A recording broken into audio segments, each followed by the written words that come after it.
Christmas has come. The God is in the egg.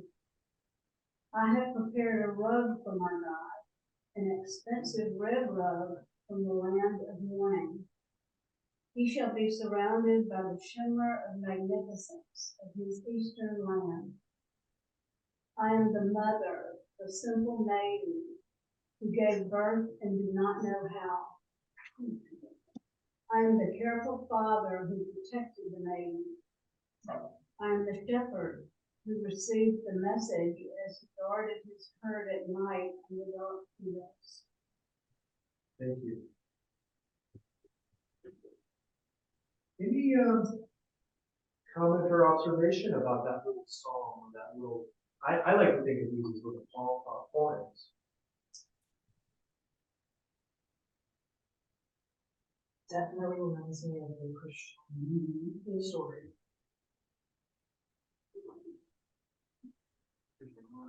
It seems like a combination, really a combination of Islamic praying on a rug and in the middle of magnificence, and then reference to Mary and the virgin birth. And Yes. Yeah, we could even say that it's a blend of the East and the West, right? yeah. Blend of Eastern and Western tradition. And I love that he starts with Christmas is coming. And this is for the regeneration of his relationship with a living, active God, not a dead God from a dead tradition. It's a beautiful poetic rendition of the gospel story. It gives it a freshness that that you get jaded, you hear the same thing over. And this says it in a beautiful way. I agree. And how about I am the mother, I am the father, I am the shepherd. Experiencing it from within, from the riddle. These things aren't outside of myself. I am all of this. It's really quite wonderful. And is Christmas coming? Is that, I mean, no matter what it is, it's just such a gift. And then the God is the egg. That's how we design in the egg. Well, I think that this is a good question. I think the Christmas is coming is I think that God is going to get out of the egg, or there's going to be a birth. There's going to be a holy birth, just like when the little baby Jesus. And this is the egg he had in his pocket. Yes. Okay. Yeah. And sometimes I think, is this humorous that he is doing all of this genuflecting for an egg, or is this profound? I can't quite figure it out. Okay, let's go to image 51. And if we could have another reader, I would appreciate it. These are very short. This is Mindy. I would like to make a comment on this. Yes. I was this week I was reading some stuff on Freudians and their consulting rooms, and one of them joked that everybody had to have a nice oriental rug that was pretty much reddish. And I'm looking at this and it's reminding me of that. So, okay, that was my comment. Interesting. Mindy, though of course most people here are friends of Jung, but I am also a friend of Freud. And one of the things that Freud claimed is that all of his major ideas came from looking at the artwork of the world, the creative imaginations of human beings. And of course, the classic example is the Greek tragedy. He said, look, those theories aren't mine. They were put out into, the Greek plays, and I just reversed engineered and came up with my theories.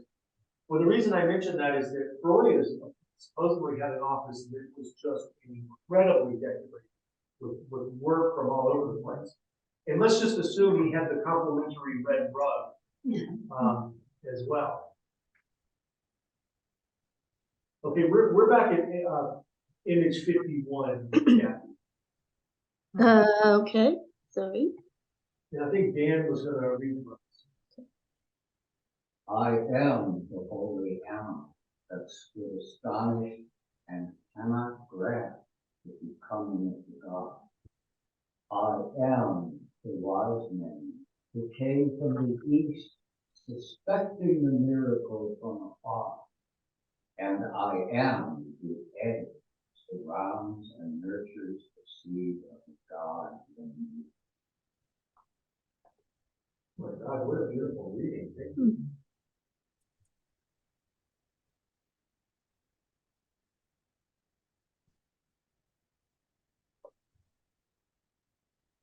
Oh, let's just let that settle in.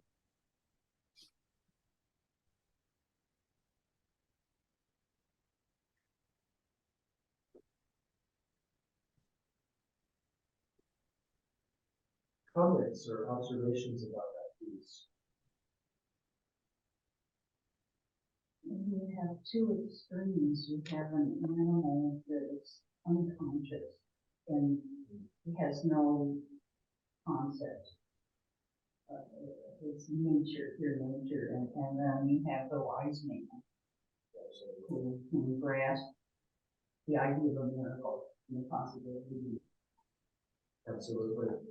I don't know if you all heard that in Zoom, but Miriam noted that there's this wonderful opposite. So there's the unknowing animal and the wise man. And he is both of them. Yeah. He is embodying both of those forces. I suppose that's the wise man we're seeing up there on the top of that border. He looks like he looks to be like a Buddhist in his position, like he's in a half lotus position. There's that snake, and I think that what looks to be like a white dove. I'm not sure. Those are either probably Egyptian suns that the snake is around and the dove is around. But then down below, there's that egg, and it's sitting on what looks to be like an Egyptian mount. The kinds of things that you see in Egyptian art, the way it's being displayed. Or Tibetan. Or Tibetan, absolutely. Maybe even more Tibetan. It looks a little bit like a Tibetan altar.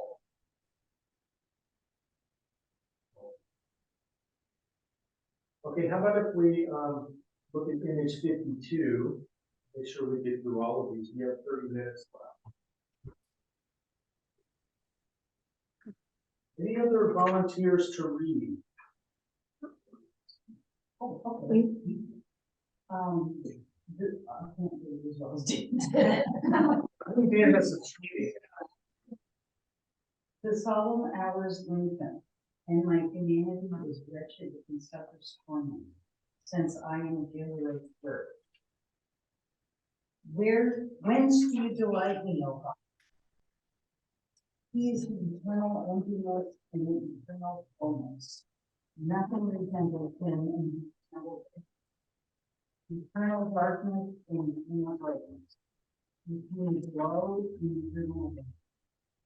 Double nature in one, simple and manifold, meaning and absurdity, freedom and bondage, subjugated when victorious, old and new, yes and no.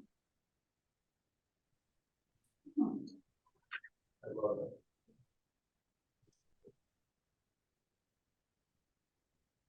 And he, again, is addressing that egg.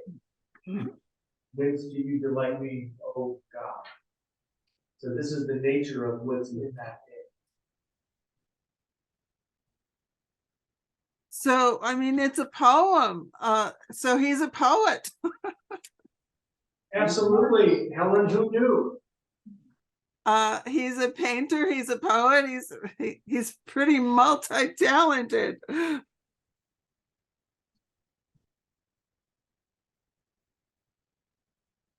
Yeah, yes and no is such a beautiful line. That would be the title of a good book. And it's pulling you out of the rational mind. Yeah, paradox or grass. Yes, Christine said, pulling us out of paradox, synthesizing, pulling us out of pulling us out of the rational mind and into paradox. Yeah. I was really impressed by the egg, where Jung meets the hero king, poisons him with knowledge of a different world, makes him weightless, drinks him and hides him as a seed in an egg which he carries in his pocket to another land. It's extraordinary, isn't it? I almost thought it was a little presumptuous. Or that he can take this massive archetypal thing and shrink it and render it weightless and stick it in his pocket. That seemed kind of shocking to me. One of the oldest stories is the king who has to be sacrificed in order to be born. Oh, nice. Mm-hmm. So, okay, whatever Jung is doing, it is in service to God, it is in service to the king, it is in service to the giant. Okay. I mean, let's hope, right? Fingers crossed. And to himself. And to himself. Well, I think it's actually in service to the oneness, because the king is one side. And I just wanted to mention that what struck me about this from the first 3 lines is it reminds me of the image in the Apocalypse that Jung said was perhaps the most important one, which is the woman in pangs of labor. She's dressed in the sun and the moon, so she is the opposites, and she's about to give birth. I feel like there's a kind of parallel here. Fascinating. Can you explain where he's planning to bring the God of the egg to? Well, I cannot, but I can show you in a few minutes what happens when that egg breaks open. Because the second part of the book is going to tell us, well, where do we go now? But it's a good question. We're not going to, as far as we're going to get today is what happens when that thing finally does it. Look at the images there, by the way. You see more mandalas in the borders. You know, that of course is a practice that you participated in over and over again, and had many of his clients participate in the making of mandalas. There are at least 4 of them there, and I think it's to Christine's point of accepting or incorporating paradox, and also Kathy's point of the opposites, and maybe even Dan's point as well, that yes, we hide away, but it is for protection. We do away with so that there can be a rebirth. I think those mandalas symbolize that nicely. Okay, how about let's see, image 53. Or no, what are we on now? Yeah, 53. Any other readers? Okay, Christine. Speak up. Project. Oh, light the middle of the way, enclosed in the age and beyond, full of ardor, trust, fully expectant, dreamlike awaiting lost happiness, as heavy as a stone, hardened, molten, transparent, screaming bright, coiled on itself.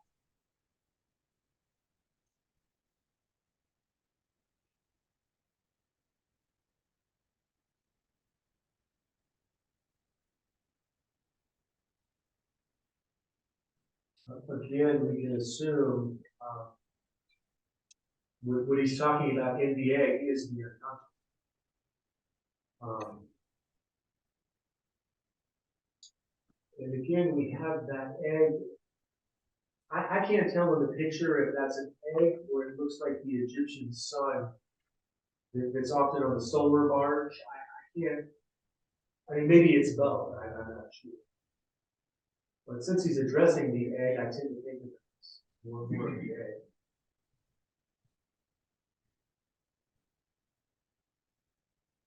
When he used the word press, it reminds me of the third English section of it. One thing that goes higher than the rock. Yes. Okay, Rita has given a foreshadowing. She says that there's an image we're going to see in about 6 images away that is really the opposite of that. And it is the breaking open of the egg. So again, isn't that one of the problems with the unconscious? If we are oppressing it, it refuses really to be oppressed. So we have to be careful because it's going to go somewhere. The question is where. Okay, let's go to image 54.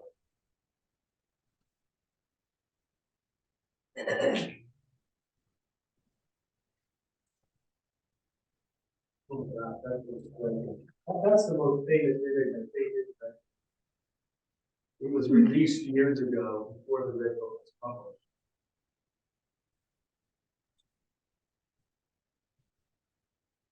Anybody want to read the aliens? Oh, Okay, Kathy? Amen. You are the Lord of the beginning. Amen. You are the star of the east. Amen. You are the flower that blooms over everything. Amen. You are the deer that breaks out of the forest. Amen. You are the song that sounds far over the water. Amen. You are the beginning and the end. One word that was never spoken. Oh, that's the next. Oh, that's still 50? That's the Oh, next that's one. 50. Okay, sorry. Yeah, you were right there with the beginning.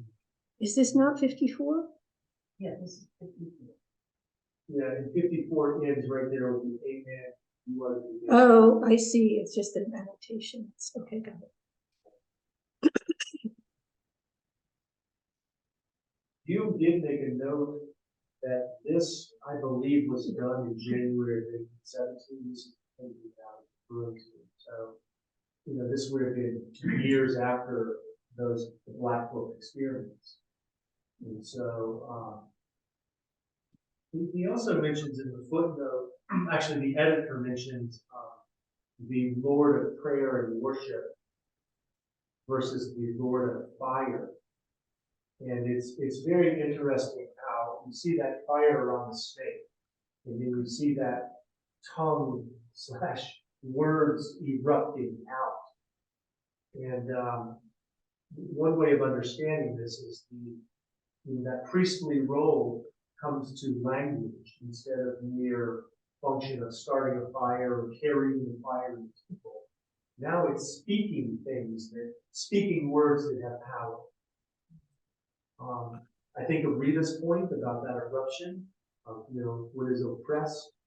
Well, there's an avenue to get it out, and maybe words is part of it. I think that's a plug for the value of pop theory. I mean, my take on it, not you.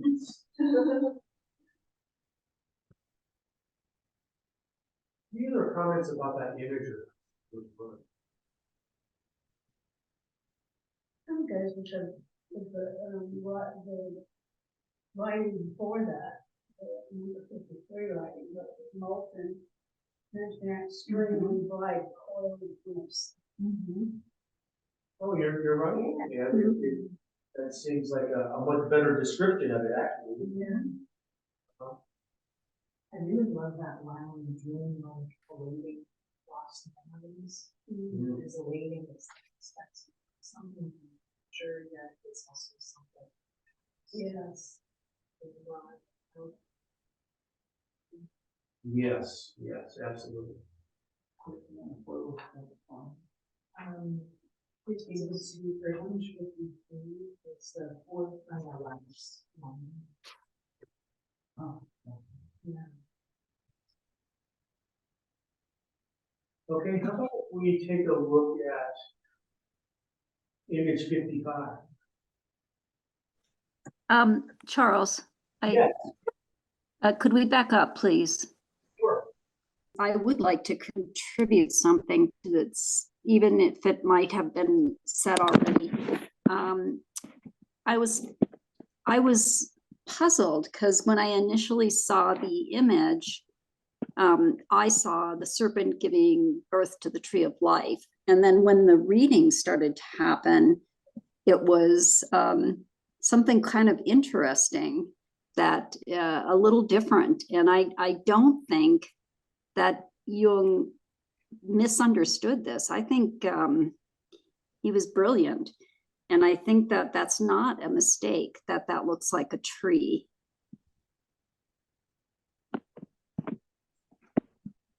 Well, I think that's a wonderful take on that, Michelle. There's a tree that shows up in just a few pages later. And I think it's worth reflecting on that because it does look very tree-like, actually. And what I love about images is it works both ways. The language as something that brings life, but also speaking the tree of life. It works imagistically. It works both ways. And then also, Charles, I want to thank you for including so much mandala. Yeah, I thought you would like that. There's I more. do. All right, thank you. I'll mute now. Okay, how about if we go with image 55, which I think is the second most famous image. Again, this was released long before the Red Book was published. And what was the most famous? That snake, I believe. Oh, Yeah. So anybody up for reading an enigmatic 4-line psalm? one word that was never spoken, one light that was never lit up, an unparalleled confusion, and a road without end.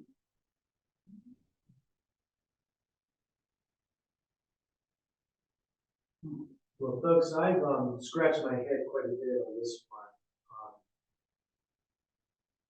I have a take on what it means, but I'd like to hear from you all first, and then also if you want to respond to that image, which I think captures all of Jung's work. If you ever wanted to know one image, I think it's pretty much that one. It looks like Ra, the sun god's bark that goes. Yeah, I think that's a solar barge from the Egyptian tradition, and the sun is being carried. And there was a monster, I can't think of its name. Oh, it's mentioned. Apophis. But there was a monster that was always in danger of snatching the sun out of the sky and, I suppose, ending the world. Jung talked about this as the ego in let's see, how would you say this? The tenuous position of the ego in relation to the unconscious. That the unconscious is always lurking down there and, potentially threatening our limited, rational, one-sided view of the world. Helen, your hand is up. Well, I think it's a statement about how every individual is unique. And if we do not reach our individuation or expression, it's lost forever. That one little bit of something very unique and individual will only happen, once, kind of thing. It's like the bright shadow of every person cannot be repeated. Hmm. It will only happen once and it's unique.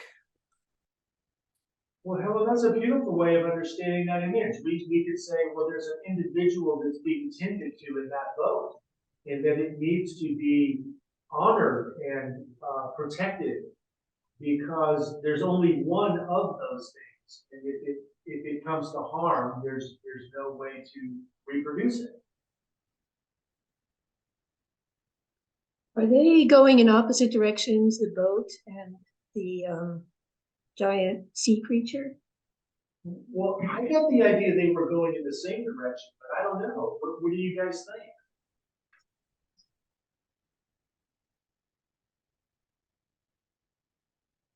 Is that the driver of the boat back there, that black one? What's that? Is that the driver of the boat? On the left-hand side. Yeah, Yes. so then that would be going the same direction as the head of the beast, right? ear in the back. Yeah. Right. Yeah, Turn so back, everybody's okay. going the same direction, that might. Yeah, I wonder if they'll ever meet. I wonder if their paths will ever cross. You think they're unparalleled? Mm. Folks, my theory, I mean, we may not have a lot of time for debate today, but I think the one word that was never spoken was yes. And it was when the Jung character was interacting with Isdubar. And every time Isdubar said anything, the answer was always no. Can I have immortality? No. Will I be able to do this? No. Is this really the way it is there? No. No, no, no, no, no. And I think the word that was never spoken is yes. That's my personal take. But I tried to Google this, man. I looked this. I tried to cross-reference. I couldn't find anything. So I would be very curious, you know, to learn more about that. You'll have to wait for the egg out. Okay, all right. Let's wait till the egg hatches. All right, what do we? How many? Okay, we have just a few more left, and we have a few more minutes. So how about we go to the shortest one of all, I believe, image 56. I forgive myself these words, as you also forgive me for the sake of your blazing light.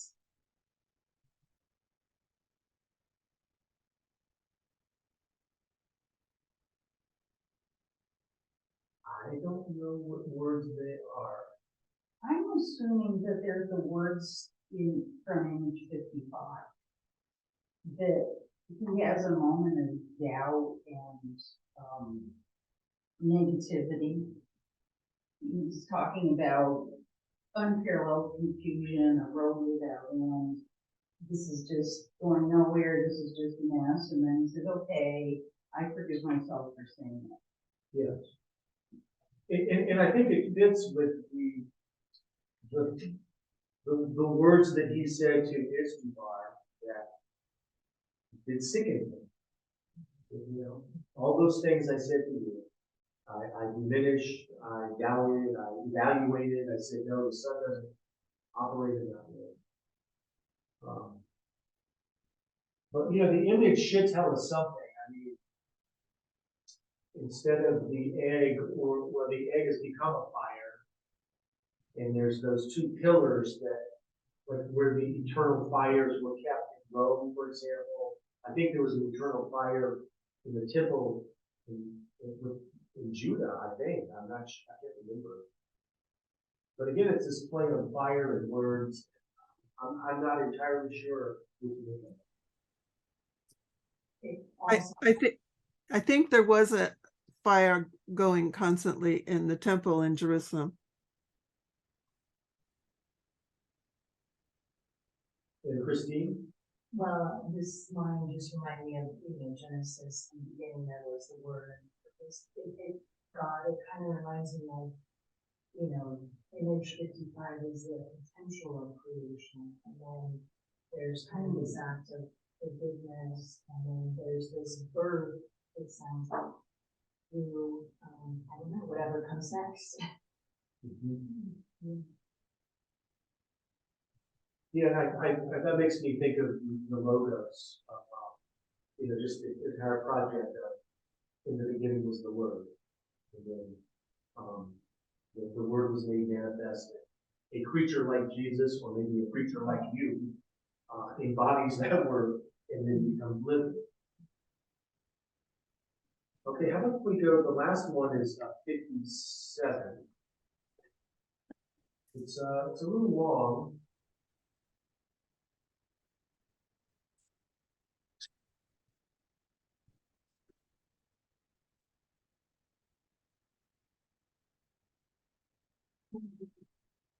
Okay, here we go.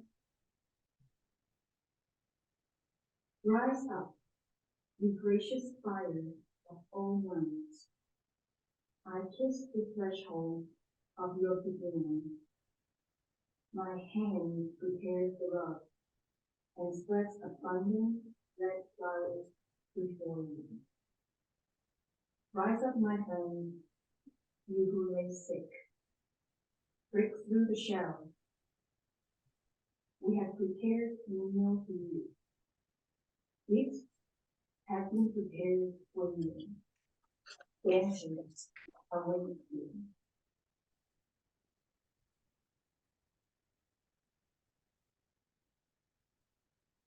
Then we continue with a little more. Put it wrong. We have built a house for you. Your servants stand ready.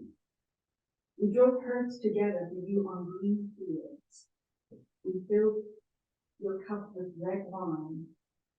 We set out fragrant fruit on golden dishes. We knock at your prison and lay our ears against it. The hours lengthen. Tarry no longer. We're wretched without you, and our song is worn out. That's beautiful. In the interest of time, let's read all the way so we can get to that last village. So you want me to push? Yeah, let's go right to 58, and then we'll just discuss them all. Volunteer for image 58. I'll do it. We are miserable without you and wear out our songs. We spoke all the words that our heart gave us. What else do you want? What else shall we fulfill for you? We open every door for you. We bend our knees where you want us to. We go to all points of the compass according to your wish. We carry up what is below and we turn what is above into what is below as you command. We give and take according to your wish. We wanted to turn right, but go left, obedient to your Son. We rise and we fall, we sway and we remain still. We see and we are blind. We hear and we are deaf. We say yes and no, always hearing your word. We do not comprehend and we live in the incomprehensible. We do not love and we live the unloved. And we evolve around ourselves again and comprehend and live the understandable. We love and live the loved, true to your love. Come to us, we who are willing from our own will. Come to us, we who understand you from our own spirit. Come to us, we who will warm you at our own fire. Come to us, we who will heal you with our art. Come to us, we who will produce you out of our own body. Come, child, to father and mother. And again, let's go right to 59. I'll do it. Okay, Bob? We ask earth, we ask heaven, we ask the sea, we ask the wind, we ask the fire. We look for you and all the people. We look for you with all the kings. We look for you with all the wise. We look for you in our own heads and hearts. We found you in the egg.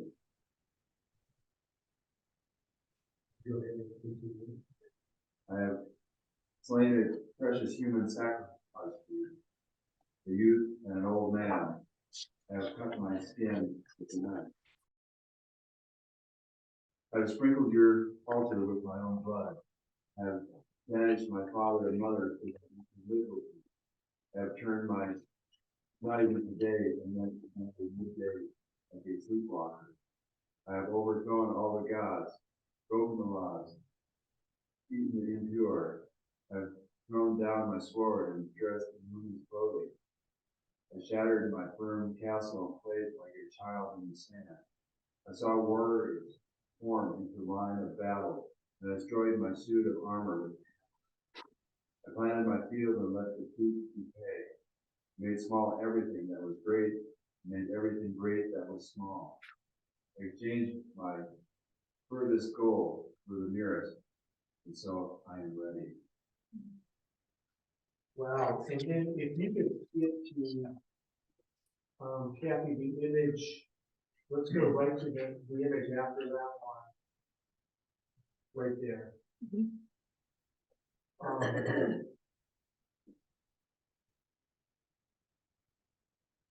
After the incantations, I wish we had a little bit more time to discuss. But let's just say the incantations are successful, because this is what happens. The egg breaks open, like Bob had pointed out, there's that point of departure. Lo and behold, the egg breaks open and boom. There's all that stuff. I don't know what to call that. Unconscious mythology, archetypes. It's all of those things that Jung was able to bring back with him when he killed / saved Isambard. And I don't think it's a mistake that that's essentially, it looks like a religious environment is where the unconscious has come back. And he's obviously kneeling to it, he's bowing, he's showing deference or reverence. But I wouldn't say it's contained. I was very taken by the first show up on screen, and I see it as a very forceful fountaining upward of light and light, and as it goes up if we turn it in two colors, the lighter the yellowish color takes on human and animal forms at the top, and it spreads out, and the lower part of it